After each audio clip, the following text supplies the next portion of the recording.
J'ai prié, et le discernement m'a été donné. Sagesse, chapitre 7, verset 7. Au 1er siècle, avant la naissance de notre Seigneur Jésus-Christ, l'auteur du livre de la sagesse médite sur l'histoire du roi Salomon qui a régné au Xe siècle. On le donne en exemple. 900 ans après sa mort, c'est dire quel souvenir a laissé ce roi. Le fils de David n'a pourtant pas toujours été un saint, loin de là.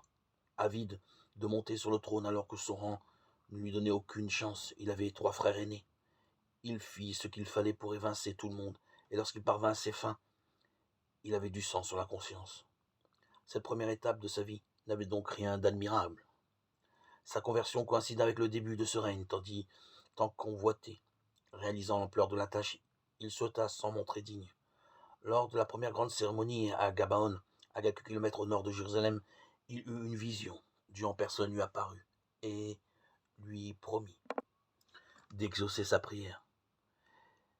Quelle fut Laquelle prière fut un modèle d'humilité, de désintéressement. Donne à ton serviteur un cœur attentif pour qu'il sache gouverner ton peuple et discerner le bien et le mal. Sans cela, comment gouverner ton peuple qui est si important? 1 Roi 3,9. Et Dieu l'exauça tant et si bien que la sagesse et les vertus de Salomon devinrent proverbiales. Jésus lui-même le citait en exemple. L'auteur de la sagesse nous propose de retenir la leçon.